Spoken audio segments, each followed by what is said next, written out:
Simon Colawole live by Simon Colawole. Email simon.colawole@thisdaylive.com. SMS 0805-500-1961. Justice Walter Onnoghen, the Chief Justice of Nigeria, CJN, is in the dock. Not in the dock yet, but you know what I mean. He is to be charged before the Code of Conduct Tribunal, CCT, by the Code of Conduct Bureau, CCB, on Monday over allegations of false declaration of assets. It is actually a 6-count charge, but it all boils down to asset declaration affairs. Although we hardly take things of this nature seriously in Nigeria, they constitute a serious breach by public officers. I won't be surprised if most Nigerian public officers are in violation. If all public officers were to be scrutinized over their compliance with law, only a few would come out alive. If Onnoghen is found guilty, he would immediately have to vacate office as the Chief Justice. He could be banned from holding public office for a maximum of 10 years. He would also forfeit all the assets that he did not declare, as alleged by the CCB. According to reports, Onnoghen has already been asked to resign ahead of his trial. Although I can bet my laptop on it, he would ignore such order or advice. Whatever the CCB has on him must be treated as allegations for the time being, and allegations do not amount to a conviction in law. Onnoghen will hold on to the very end. He would certainly want to prove his innocence. He won't go down just like that. What I have just said are the simplest things about the Onnoghen case. Things are more complicated than I have made them look. I am expecting nothing but legal fireworks as the trial commences. There will be ethnic and religious insinuations, and there will be political interpretations as well. I would like to focus on the legal aspect in today's discussion, although I do not by any means suggest that there are no political undertones. I am old enough to know that a gun doesn't kill except you pull the trigger. Copyright, James Bond. I also went to school, and that means I should be able to read between the lines and not swallow everything I am served. Head, thorax and abdomen. Here we go. A civil society group, the Anti-Corruption and Research-Based Data Initiative, ARDI, submitted a petition dated January 7, 2019 to the CCB, alleging a number of infractions committed by Onnoghen. The petition was received by the CCB on January 9, 2019. The charge sheet filed by CCB before CCT was dated January 10, 2019. Pardon my ignorance, this efficiency is out of this world. This is the kind of public sector efficiency that we have been praying for in Nigeria. We are almost getting there. But, on a serious note, the speed amazes me. Perhaps investigations had already been concluded before the petition was submitted to the CCB. If not, for the CCB to conclude investigations within 24 hours, Canadian bureaucrats, reputed as the world's most efficient, would be jealous. Onnoghen's spokesman, Mr. Awasambasi, initially said the CJN was unaware of the petition, much less the content. But it has now emerged that the CJN even wrote a statement in response to the allegations.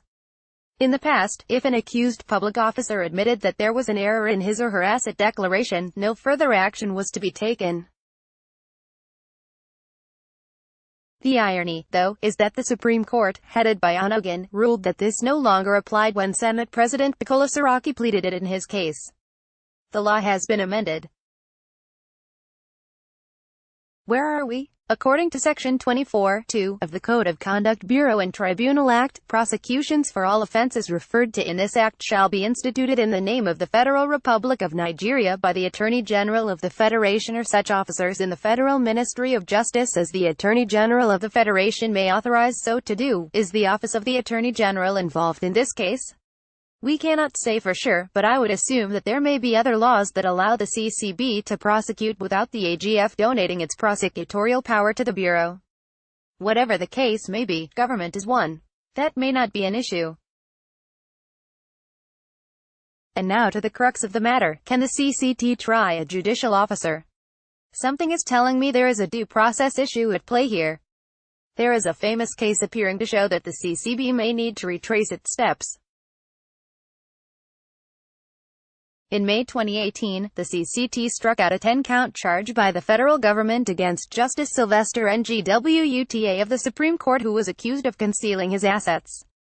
He was one of the judges whose residences were raided by the secret police in 2016. Ngwuta's lawyers argued that CCT lacked the jurisdiction to try him, based on Sections 318, 158(1), and Paragraph 21(b) of the Third Schedule of the 1999 Constitution. In simple words, allegations against judicial officers are supposed to be referred to the National Judicial Council, NJC, the body constitutionally empowered to discipline them. What the NJC is supposed to do is to examine the allegations and suspend the affected judicial officer. Thereafter, the case will be referred to the CCB for prosecution by the CCT. They call it due process, or procedure. The CCT accepted that it lacked the jurisdiction to hear and determine the case against Ngwuta and then struck out the case. In fact, the Court of Appeal had made a similar pronouncement in the case against Justice Onnoghen in December 2017.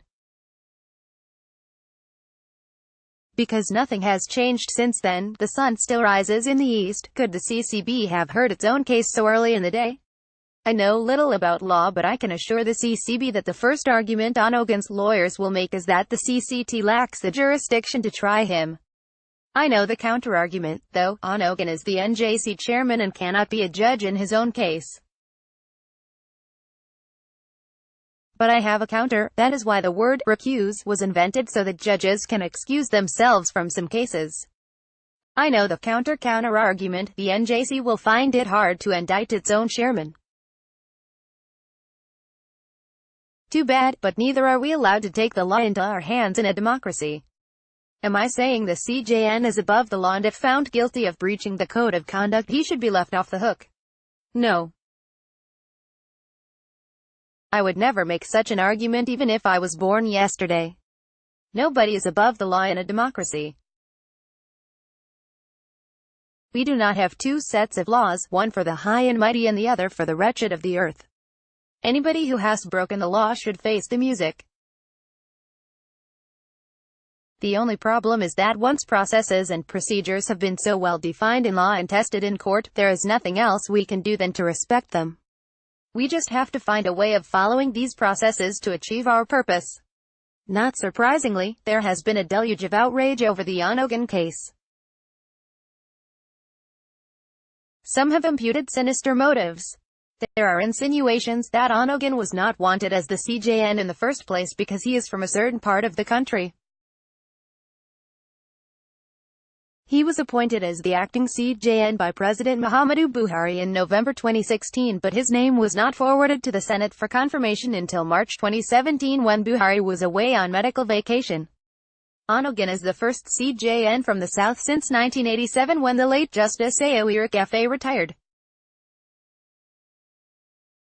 Given the poisonous pre-election atmosphere in the land, I really wish we could do without this controversy. There are insinuations about the role the Supreme Court may play in the 2019 elections. In fact, the petitioners pointed to the elections as one of the reasons Onnoghen should be put on trial. That is why the timing of the petition and the swiftness of CCB's treatment of it cannot be treated as routine bureaucratic efficiency. But even if we are to ignore all the allegations and insinuations, we cannot ignore the processes and procedures for the discipline of judicial officers as prescribed by our laws. No matter the weight of evidence the federal government has against Onnoghen, it must pursue justice in a way that those who want to fault it will have little or nothing to say. And for other things, Shetima's sorrows. Alhaji Kashim Shetima, governor of Borno State, broke down in tears before President Muhammadu Buhari in Aso Rock on Monday. What would make a grown-up man weep? Too much destruction by Boko Haram. Too many dead bodies. He has been governor of the state for nearly 8 years, and nearly every year has been flooded with sorrow, tears and blood, as Fela would put it. I call Shetima the unluckiest governor in the history of Nigeria. He told Buhari that Borno people expected him to crush Boko Haram. Shettima is clearly disappointed because of the reversal of fortune, but we must keep faith with the troops as they redouble effort to contain the resurgence. Troubling. IGP's tenure. One of the most intriguing events unfolding in the country ahead of the general election is the fate of Mr. Ibrahim Idris, the Inspector General of Police. Having served as a policeman for 35 years, he was due for retirement on January 3, 2019. He will clock 60 on January 15. The standard practice is whichever comes first, 35 years of service or 60 years of age. However, there is yet no sign that he is ready to go. If anything, it appears President Buhari would like to extend his tenure. Idris, whom the president accused of dereliction of duty in the Benue crisis, would certainly love to preside over the policing of the elections. Expect legal challenges, though, if his tenure is extended. Tricky. Doggeras dig. One thing I cherish in life is consistency. If you condemn an action by the goose, you must also condemn a similar one by the gander. I saw people condemn President Jonathan for things they are now praising President Buhari for. I have also seen people condemn Buhari over the same thing for which they defended Jonathan. What this suggests is that many critics are motivated more by sentiments than facts or the national interest. I find it very difficult to respect the opinion of such people. Speaker Yakubu Dogara said as much last week when he pointed out that the northern elders who condemned insecurity under previous government have now gone quiet. Hypocrisy. And finally, in Dr. Congo, the more you look, the less you see. I was still celebrating.